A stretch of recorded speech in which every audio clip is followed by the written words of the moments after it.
Fortunately, without a ticket, I can't let you pick it up. What do you mean without a ticket? Yeah, but without the ticket, we can't give it to you. Okay, so are you jealous that I 7 times? Jealous? No. Right out of the gate, Les pulls off the most unexpected move ever seen at American Jewelry and Loan. He's grinning ear to ear while standing beside what looks like a 20-foot fishing lure, something straight out of a roadside attraction. "I'm asking $27,500, he declares like he's selling a Ferrari. The guy barely hesitates and says, "You got a deal." The room goes silent. Seth's jaw drops so hard it's audible, and boom, the chaos officially begins. Drama overload from second one. So you know what today is? Dream Cruise, baby. There's I know. a million people out there. No, I today. saw the line going. So what I need you to do, make sure the Bentley's out, make sure all the car memorabilia is out. Seth instantly loses it. "What's wrong with you?" he snaps, disbelief painted across his face. He knows this deal is bait for disaster. Les just spent $3,000 on something that could double as a parade float, and Seth's convinced it'll rot in the warehouse forever. You can see him mentally counting every dollar about to disappear. Ashley's trying to stay optimistic, but you just know this is going to spiral fast. Classic family pawn drama brewing already. So I guess the big one didn't get away. We're trying to catch the big one. Holy crap. You're looking at the world's largest fishing lure. A little later, the camera pans back to Les, admiring his new catch. The artist proudly explains, "It's called Hooked on Michigan," showing off intricate designs of Michigan lakes and forests across the massive lure's body. Les's eyes light up like a kid in a candy store. Ashley's still stunned, probably wondering if it came with a warranty. It's half art, half absurdity, and entirely too big for the counter. This is either genius or financial suicide in 3D form. Landon. And it does hold the world record for the largest fishing lure. What's the least you're gonna take for it? I won't go lower than $10,000. The artist sweetens the deal by mentioning that it actually holds the world record for the largest lure ever built. Les is instantly hooked, pun 100% intended. He puffs up proudly, clearly seeing dollar signs. But when they ask what his lowest price is, the guy says, $10,000, everyone freezes. Les nods, pretending to stay cool. But Ashley's expression says, "We can't even sell a bike this month, Dad." The tension's thick enough to slice with a fishing line. Anymore. 3,000, huh? 3,000. All right, let's see if we can do it. Okay. Now here's where it gets good. Ashley huddles with another employee and whispers, "What if we offer $3,000? The guy grins, probably thinking she's joking. She's not. They march right back over, drop the offer, and hold their breath. Les's reaction? Absolute gold. "Holy mackerel," he blurts out. Perfect delivery. Even the artist looks like he just got pranked. You can practically feel the air crackle with awkward energy as the world's biggest lure becomes the world's biggest gamble. 3,000. It's a one-time deal. You know what? I need some money, so I'm gonna go for the $3,000. The back and forth continues like a high-stakes poker game, except the chips are 20 feet long and shaped like a fish. The seller repeats, $3,000, it's a one-time deal, and Les just stares at him. You can almost hear his thoughts screaming, "Don't do it, don't do it." But then he sighs, says he needs the money, and gives in. Deal done. Ashley's stunned silence says it all. They just bought a giant piece of bait and reeled themselves into trouble. Gotten into. Thank you very much. You're welcome. Thank Nice to you. meet you. Nice meeting you. Now I have a 20-foot lure. Ashley proudly drags Seth over to reveal their shiny new purchase. "You like this one? It's up your alley," she teases. Seth squints, completely unamused. "Up my alley? What the hell's that supposed to mean?" he fires back. The man looks like he's having an allergic reaction to bad business decisions. When he hears they paid $3,000, he nearly combusts. "What's wrong with you?" he yells again. Watching the siblings argue over a lure the size of a canoe, pure reality TV bliss. You open your mouth, people bite. Especially on a lure. It's Dream Cruise weekend, and I'm hoping that somebody comes in. Seth can't stop pacing. He's ranting that once Dream Cruise weekend ends, nobody will touch that thing with a 10-foot pole, let alone buy it. Ashley's holding her ground, saying they'll sell it for sure. It's that classic sibling standoff, optimism versus realism. The best part? They're literally arguing about a lure, completely oblivious to the irony. You can almost hear the producers laughing off screen as the tension builds like a storm. Hey, Bobby J, I got something for you to sell. Wow. Yeah. Well, how much am I selling it for? We paid $3,000 for that piece. Not giving up, Les calls in Bobby J, the most enthusiastic employee in the building, to help move the lure. His brilliant plan? Put Bobby in the Major Savings mascot suit and have him stand outside trying to sell it. Yes, a man in a discount superhero costume is now pitching a 20-foot lure to passing cars. Seth's face when he hears this plan? Legendary. You can literally see him questioning his life choices. Comedy Party gold meets entrepreneurial chaos. If my dad thinks that he's gonna be able to sell the lure by putting Bobby J out in the parking lot, he's even crazier than I thought he was. Out in the parking lot, Bobby's doing his best carnival pitch. World's largest fishing lure for sale. He's sweating buckets, yelling at pedestrians who look more confused than interested. One woman actually stops and asks, "A fishing what?" He repeats it 3 times before she walks off shaking her head. The poor guy's dancing, shouting, and trying everything short of interpretive fish art to get attention. Talk about casting a line and catching nothing. Hi. How are you? Good. Can I lure you into a deal? Maybe, if the price is right. Price is always right. Finally, a glimmer of hope. A man from the tropical fish business stops in, clearly intrigued. Ashley lights up instantly. "It's the biggest lure ever made," she beams, trying to sound confident. Les chimes in, offering a steal at $3,500. The buyer nods politely but hesitates, clearly thinking, "Where would I even put this thing?" He admits it's more of a want than a need. You can see Ashley mentally praying he's rich enough to buy it anyway. Well, what's your offer? Be willing to offer you $800. $800.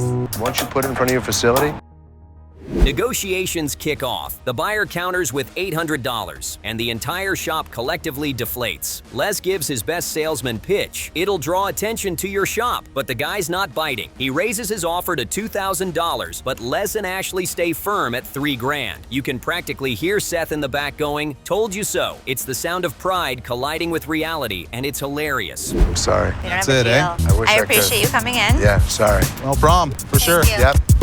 When the buyer walks away, Les slumps slightly, muttering, "I'm not in the business to lose money." The irony is chef's kiss perfect. That lure now officially has its own zip code and 0 buyers. Ashley's disappointed but still hopeful. Dream cruise is over, and the massive art fish is going nowhere fast. If irony could be mounted on a wall, this would be it. So here's the deal. I'm gonna have it certified by the Guinness Book of World Records as the largest lure. But just when you think it's over, Les smirks and drops one final bombshell. "I'll have it certified by the Guinness Book of World Records as the largest lure ever made." Seth's reaction? Priceless. He just stares, blinking in disbelief, muttering, "Why didn't I think of that?" It's the ultimate Les move, turning a bad deal into a publicity stunt. Genius or delusion, doesn't matter. It's pure hardcore pawn magic. So we can store the world's largest lure. We're gonna sell it. Good. You'll see. Line up. First to look at the lure. Ashley cheers, Les beams, and Seth's sarcasm hits overdrive. Sure, let's just clear warehouse space for the world's largest lure. And that's it. No sale, no profit, but a full-blown legend in the making. The world's biggest fishing lure may not have caught a buyer, but it definitely caught every viewer's attention. Hardcore Pawn, Karen vs. Ashley, was one of the most explosive episodes ever. 2 cousins at war, bizarre customers with outrageous items, and a screaming match that nearly tore the jewelry counter apart. From disc golf sets and Marshall amps to presidential signatures and McDonald's playground slides, this episode had it all. But nothing stole the spotlight more than the non-stop feud between Ashley and Karen. Are you jealous? Jealous? Karen, if you have an issue, we can go discuss it in the office. I want to know what your issue is. No, Let me just finish. No, let me finish. This guy plays with superstars. The tension begins when Karen boasts about restocking her stainless steel jewelry 7 times already. Ashley scoffs, calling it impossible, and accuses her of exaggerating. Byron stays out of it, but Les confirms Karen's sales have been strong. Ashley fumes, convinced Karen is embellishing to make herself look better. This sparks an early round of cousin versus cousin that simmers for the rest of the episode. How you doing today? You see, these are only $50. Yep. You want it? Yeah, I'll take it. I saw that you sold that bracelet ring. Things lighten up briefly when a disc golf pro walks in with his full kit. He wants a $100 loan to get to a tournament. He shows off his accuracy by throwing discs across the shop, even making a side bet with staff for $70. After proving his skill, he walks out with his loan. Everyone's impressed, though jokes fly about disc golfers being potheads. Pretty soon. So how does it work? Basically, this is your golf ball. And the object of the game is to throw it. The family tension kicks back up as Ashley corners Byron, accusing Karen of lying about her numbers. Les overhears and reminds Ashley that receipts don't lie. Karen's really been selling. Ashley rolls her eyes but refuses to admit defeat. She's convinced Karen is gaming the system, and the hostility only grows stronger. Thank you. Hey, Dad. What? Karen told me that she had to have the showcases restocked with her sterling silver 7 times. Is that true? Soon after, a musician duo rolls in eyeing a bright red Marshall amp. One brother plays bass for Lady Gaga, the other for Beyoncé. They test the amp with incredible skill, drawing a crowd. When they buy it for $400, one brother gifts it to the other. It's a touching moment, proof that real deals can also carry emotional weight. These guys are looking for the Marshall amp. This guy in the green is always coming in, and he's had his eye on this amp for a while. Ashley and Karen finally erupt in a shouting match on the sales floor. Ashley accuses Karen of being jealous, while Karen fires back that Ashley is intimidated by her success. Les steps in, furious, demanding they take it to the back. He reminds them that the floor is for business, not personal feuds. Both reluctantly agree, but the fight is far from over. Because it sounds like you may be a little bit jealous that I moved product and Karen, I come in the back, surprised please. you. Karen, come in the back, please. Sure. Meanwhile, a seller tries to pawn antique clocks using only photos on his phone. Byron explains they can't give a quote without seeing the actual items. The man refuses, insisting the pictures are enough. The exchange escalates until security escorts him out. It's a classic hardcore pawn standoff. Big talk, no deal, and lots of drama. I got this one right here. Yeah? Nice little clock. I just want to know if you can give me a price for that boy. What is that made out of? A unique offer comes when a seller brings in vintage McDonald's playground equipment. He asks $2,100, claiming nostalgia makes them valuable. Ashley offers just $75, and even after haggling, he won't go below $1,100. He storms out saying he'll just build a play area in his backyard. Ashley shrugs, saying nobody is paying thousands for rusty playground slides. Hi. Hi, I have a couple of 1980s McDonald's playground equipment from the Playland. How'd you get it? I saw them in somebody's front yard. Back at the counter, Karen accidentally breaks a $400 crystal dish. Ashley seizes the moment, sending her to organize the fur room as punishment. Karen insists it was an accident, but Ashley smirks, happy to make her look incompetent. It's another heated cousin battle, with Les forced to referee once again. $200. Nah, it's too cheap. Karen, what'd you break? Oh my God. I think I'm in trouble.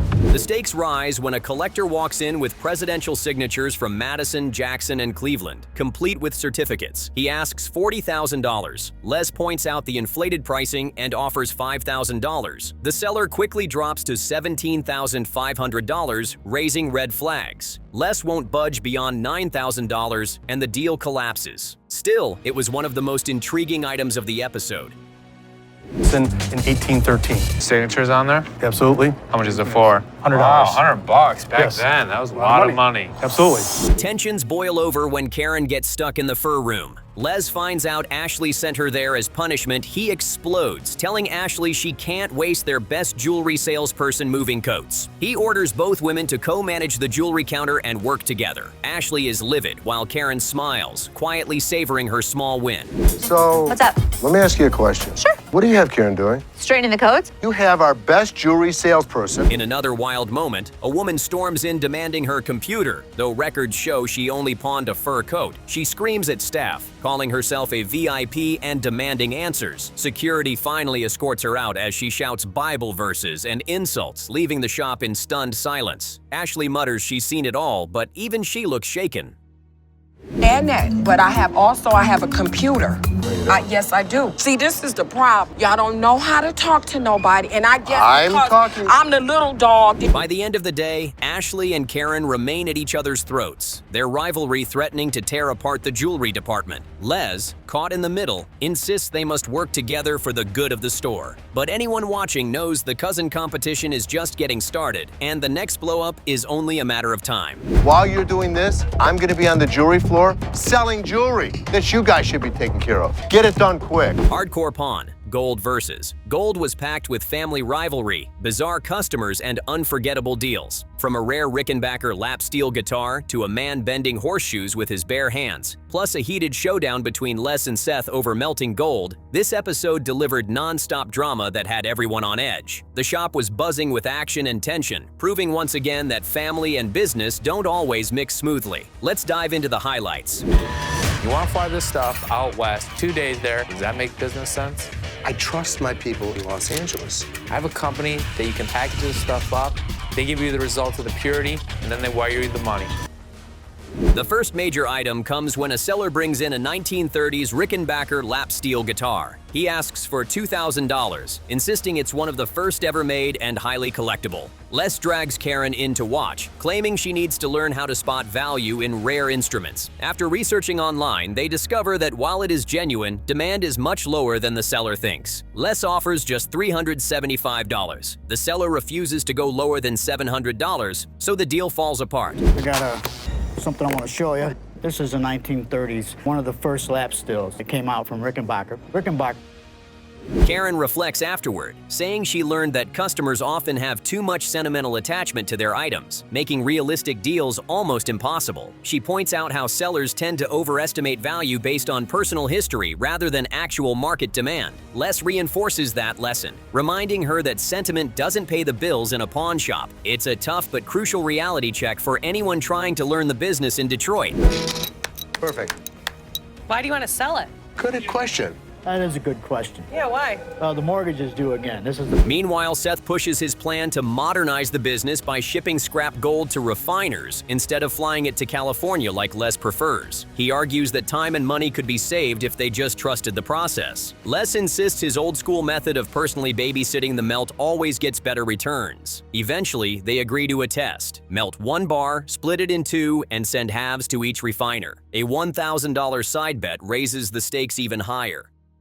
Did you say we needed money? Yeah, but this is so old-fashioned. You want to fly this stuff out west, spend 2 days there, and then melt it over there. Does that make business sense? To me, it 100% makes business sense. Ashley watches the argument play out, shaking her head in disbelief. She says neither of them is truly thinking about what's best for the store. They're just trying to one-up each other in a family showdown. Her warning goes completely ignored as Les and Seth double down on their challenge, turning what should have been a business decision into a full-on family competition. The tension between father and son is almost as heavy as the gold bar itself.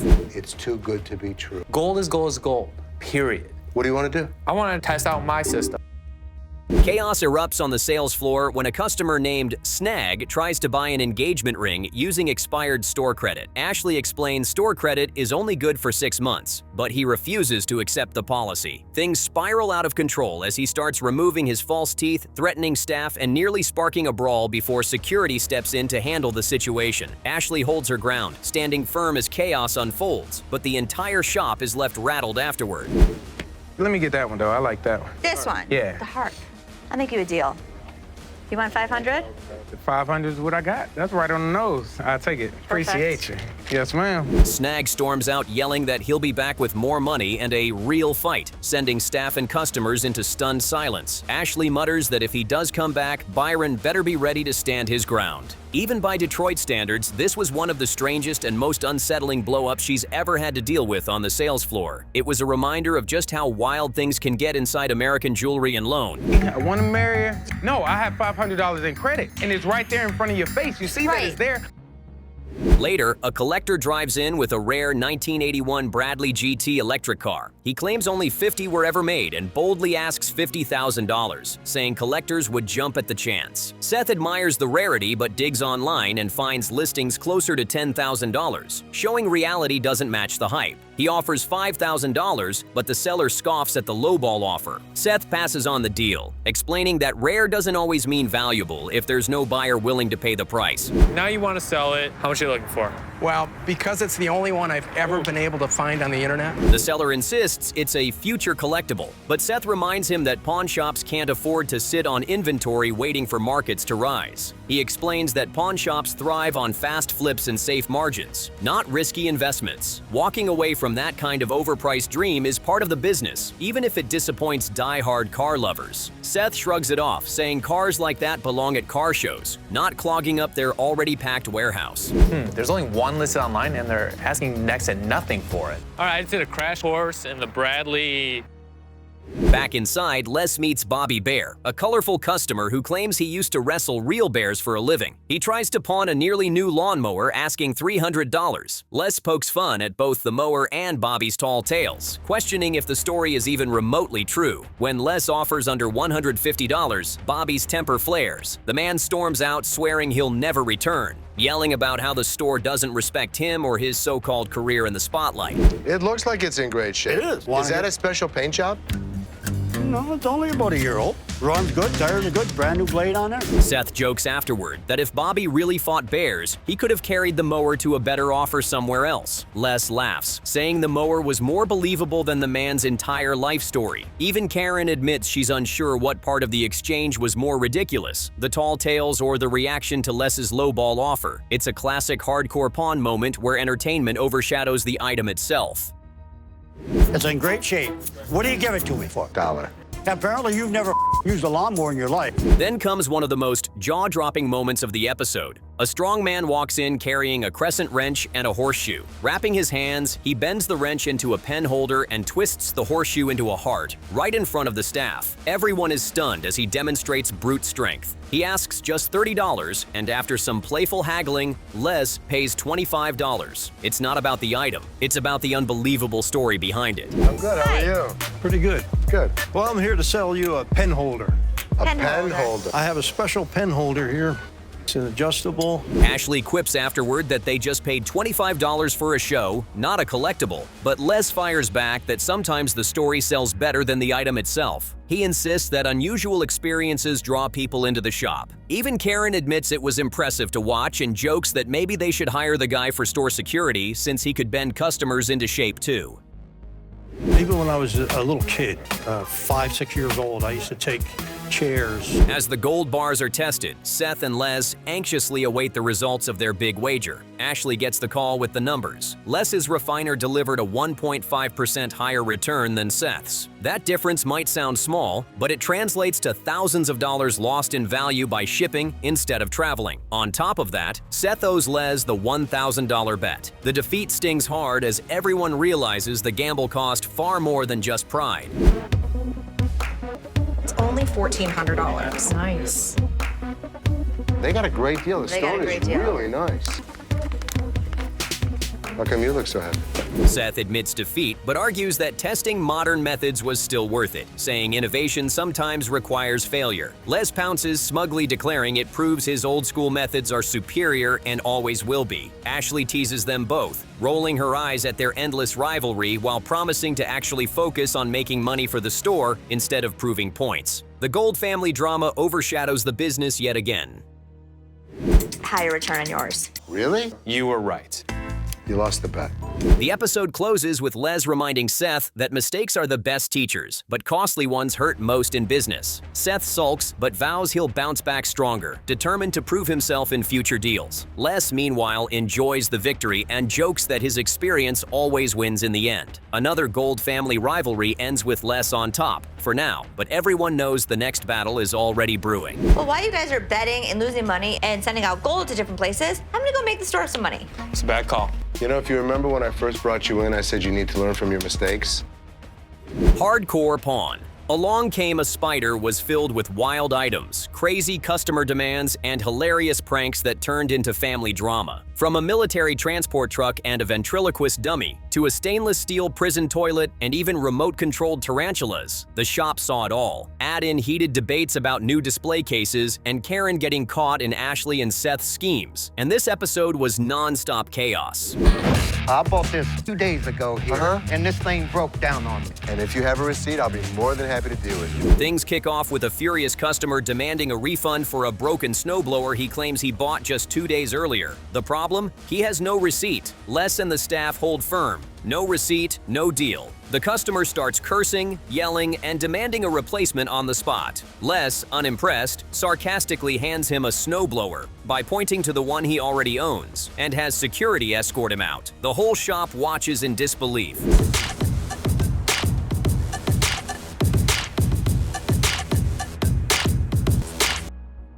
Next, a seller pulls up with what he proudly calls his tin can, a massive 1970s military cargo truck. He wants $9,500, bragging it can go places tow trucks can't. Les climbs in, checks the fluids, and immediately spots rust and leaks. Les lowballs at $100, sparking laughter, but even raising to $7,000 doesn't close the gap. The seller won't budge below $9,000, and the deal crashes harder than the truck's engine. So how'd you get it? I bought it from a government auction a few years back. This thing needs a little bit of love. You got fluids here, then something's coming out, all right? Down here. Meanwhile, Seth gets locked out of his office when someone mysteriously locks his door and hides his keys. Furious, he blames Ashley, accusing her of setting him up. Ashley denies it, smirking, and says he should have listened when she told him to lock up his valuables. Seth has to call in Dan to drill the lock for $250, which only fuels his paranoia. The family tension spikes and everyone points fingers. Ain't no half-stepping at AGL. I'm telling you, I did not lock my door last night. So who locked it? It's all Ashley's fault. Things get even wilder when a woman storms in with what she claims is a $100 gift card. Ashley explains it's actually a gold card for discounts, not cash. The woman refuses to listen, demanding they swipe it and screaming that the sisters are the ugliest she's ever seen. Byron steps in as security, but not before the customer hurls insults and accuses them of stealing her money. The meltdown is one for the books. The internet for less than $3. Hi, excuse me. Yeah. Hi, I'm looking for a watch, maybe about. Then comes one of the strangest sales pitches. A man lifts the lid on 2 containers, revealing 20 remote-controlled tarantulas. Karen screams and jumps back while Seth laughs, instantly seeing the prank potential. The seller asks $15 each, but Seth only wants 2. They settle at $15 for both, and Seth walks away already plotting to scare his dad and sister. Karen's horror-stricken reaction is the highlight of the moment. 2 containers. I know, 2 red containers. I can go buy those any day. What do we got? God. Legitimately scared you, huh? What the hell is it? Remote control tarantulas. Oh my God. Not long after, a seller brings in a ventriloquist dummy from the 1950s, complete with its original box. He wants $279, claiming it's vintage and classy. Ashley does research and finds similar ones online for under $100. She offers $50, the seller drops to $160, but neither side budges enough to seal the deal. The dummy leaves with its owner, and Ashley shrugs, saying collectors always overvalue nostalgia. Noon, tomorrow. Don't grab his crotch. What's wrong with you? The pranks escalate as Seth and Karen team up to trick Ashley with the remote-controlled spider. Karen distracts Ashley with binders full of fake display case proposals, while Seth sneaks the tarantula under the table. Ashley screams when it crawls out, and the staff bursts into laughter. Ashley fumes, swearing revenge. The prank war officially begins, with Seth already planning his next target, their dad. Ashley to the office. Ashley, does it really make financial sense? I totally think it does. What are you doing? The snowblower fiasco comes roaring back when the same angry customer returns, still demanding a refund. Les calmly repeats, "No receipt, no deal." The man rages, shouting obscenities and insisting he's owed a new machine. Les mockingly hands him the one he brought in, saying, "Now you have one." Security quickly ushers him out again. The staff shake their heads, amazed at his persistence, while Les cracks a sarcastic smile. How are you today? I'm doing all right. Good. I bought this 2 days ago here, and this thing broke down on me. Do you have your receipt? No, I don't. Then comes one of the most bizarre pawn items ever, a stainless steel prison toilet. The seller says he found it in a basement dungeon of a house he bought. He wants $650, but Les argues no one wants a used prison toilet in their home. They flip a coin between $100 and $120, and the seller walks away with $120. The whole staff laughs, joking about whether the toilet was tested before being sold. This one. Come on over here. This is my assistant. This is Larry. What you got? It's a prison toilet. You ever seen one of these? You never got locked up? No. Let's go look at it. Me and you, Larry. Come on. Let's go check this bad boy out. The prank war continues as Seth and Karen prep to scare Les with the tarantula. They hide it in binders full of display case pictures, trying to lure him in with Karen's pitch about expanding jewelry counters. Les senses something is off, but plays along. When the spider pops out, he smirks, unimpressed, saying he's not easily rattled. Still, he secretly loves seeing his kids finally team up, even if it's against him. American Jewelry and Loan in the D, baby. Back on the sales floor, Karen insists to Les that new display cases could boost sales. Ashley rolls her eyes, calling it a waste of money. Les dismisses the whole debate, saying it's not the cases but the salespeople that move product. Ashley gloats, Karen sulks, and Seth just laughs, happy to see the prank still causing fallout. The argument ends unresolved, with family tension simmering. Hardcore Pawn. The Hot Rod was an unforgettable episode packed with crazy customers, bizarre negotiations, and one of Les's most ambitious attempts to buy a car collection. From a male stripper trying to pawn earrings to a seller with a golden hot rod worth 6 figures, this episode had drama and laughs from start to finish. This baby's got my name written all over it. Are you out of your mind? Push that thing. Next, a male dancer struts in with earrings he claims are worth $2,000. Ashley inspects them and says they're barely worth $30. He offers to show his moves in exchange for a higher offer, but Ashley shuts it down immediately, reminding him it's a pawn shop, not a strip club. Security escorts him out, while Ashley jokes that instead of a six-pack, he was carrying a full keg. What's up? The big moment of the episode arrives when Bob brings in his custom 1953 Mercury, a wild mix of 28 different cars pieced into one. He wants $29,500, claiming collectors would pay $35,000 or more. Les admires the craftsmanship but says it's just too much money for a mutt car. Bob teases that he has 10 to 15 more customs at his shop, including one that shoots fire. So what you got? This is a custom 53 Mercury. This roof is off a 57 Buick. The headlights are 54 Ford. Les, hooked, takes Bob's card and says he'll visit the shop. Seth rolls his eyes, calling his dad a showman more interested in a circus than running a pawn shop. Les insists cars can be profitable just like jewelry or electronics if they buy smart. The scene ends with Les already plotting a trip to Bob's collection. Cars are cheaper than purebreds. If I were to buy it from you, how much would I ask somebody? You could probably get 35 to 40. So how much you really take for this thing? Meanwhile, Karen faces a challenge when a seller brings in a wooden courthouse eagle from the 1800s. He asks $8,000, dropping to $5,000 after some pressure. Karen initially suggests $3,000, then panics and drops to $300, driving the seller away. Les critiques her missteps, saying mistakes are how she'll learn. Karen nods, clearly frustrated but taking the lesson to heart. Hi, how are you? Good, how you doing?